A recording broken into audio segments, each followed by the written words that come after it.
Welcome back, folks. We are joined by my good friend and radio colleague. He's Frank Morano. He's an on-air personality and host. You can hear him every day.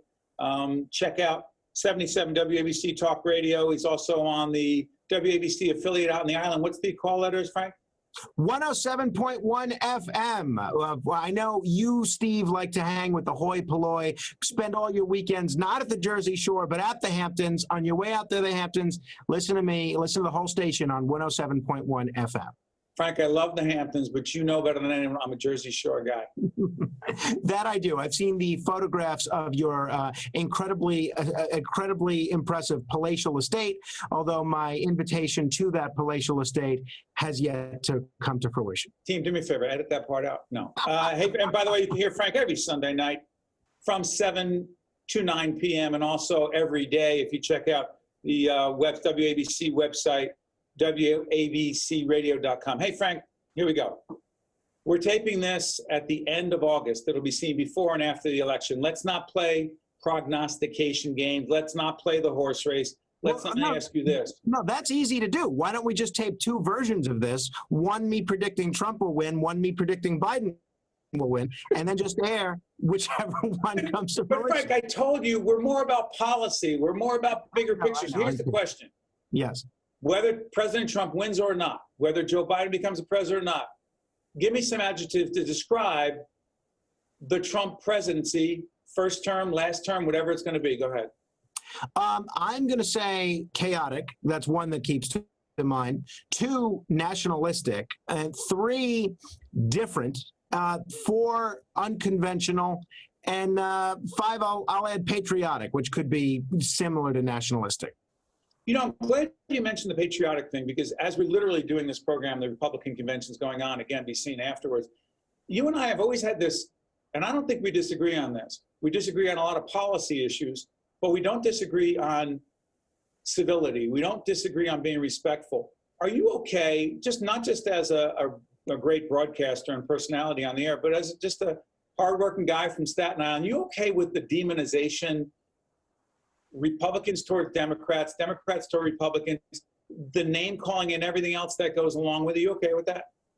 No, I mean, to say I'm the exact opposite of okay with that. I'm a Trump supporter and was for many years, even prior to the 2016 candidacy. I thought the First Lady's call to civility in her convention speech was exactly right on the money. And I was absolutely and am absolutely sick that so many Trump supporters choose to focus on Kamala Harris's prior romantic relationships from 25 or 30 years ago, rather than explain why they disagree with her on policy or stylistically or XYZ other reason that she wouldn't make a good president or vice president. Instead, I hear every day one of my fellow Trump supporters say, oh, she slept her way to the top, slept her way to the top. That kind of personal vilification of political adversaries, that is part of the reason why we're in the situation that we're in. We have people not even willing to share a meal with folks they disagree with politically, and I can't imagine that ends in a very good place. So here's the really tricky question, an important question based on what you just said, and even more than that. With the degree of polarization, Frank, with the degree of nastiness and the divisiveness in our nation, let's just say this program, this segment, seen before and after. Say it's a close election. Say there are a fair number of people who are listening to the president as we speak right now saying this election is rigged, the Democrats are going to try to steal it. What happens, Frank Morano, if we really don't have a peaceful transition if the president hypothetically loses and Joe Biden wins? What do we do? Well, look, luckily we have not only laws that govern that, but the 12th Amendment, right? So we've seen tricky presidential elections before. You and the viewers will remember what happened in the year 2000. People may not remember what happened in the election of 1800 or the election of 1876. Ultimately, if there's disputed electoral vote counts or states that are refusing to certify slates of electors, it'll be up to Congress to determine who. Frank, I'm sorry for interrupting. I'm not even talking about the constitutional, the legal process. I'm talking about millions of Americans not accepting the outcome regardless of what it is. It's a big problem, and I think, honestly, people in both camps deserve a lot of the blame for that. I would love to see Joe Biden and Donald Trump do a press conference together, say maybe after the first debate or the week early voting starts, and say, look, we don't agree on anything. And not only that, we think pretty ill of the other guy's character, but we're really counting on whomever wins this election to be able to rally the 300 million people that you're going to represent. And George H.W. Bush, who was really distraught over losing to Bill Clinton in 1992, he basically said exactly that after he lost the election to Bill Clinton. He said, look, he needs our support. If he governs anywhere near as well as he can campaign, we're going to be in pretty good shape. And Al Gore did it in 2000. He told his people, I'm not the president. The other guy is. You're the president. And, it happens on a bipartisan basis. In 1960, there's a lot of people to this day that believe that presidential election was stolen from Illinois Richard or West Nixon. Virginia. Nixon could have carried on with legal fights, with trying to cast Kennedy as an illegitimate president, but because Nixon cared, at least he appeared to care, more about the country than his own presidential ambitions, he rallied the country in supporting the result, disputed as it may have been. Let me ask you this, Frank. The role of talk radio, particularly, and WABC with John Cassimatidis, the new owner, not so new at this point, what do you see as the role of a station like yours in talk radio overall, and helping the country not only have a spirited, respectful dialogue, even where we disagree, but having people understand that we're all in this thing together? Well, talk radio is now more important than it's ever been, especially stations like WABC, because, and it may seem counterintuitive, because people think, well, wait a minute, why is radio important now? Not only do I have TV, not only do I have podcasts, but I can think of whatever I want to listen to, whether it's music, whether it's news, whatever else, and just type it on my phone at any given moment and immediately have it come up within 8 seconds.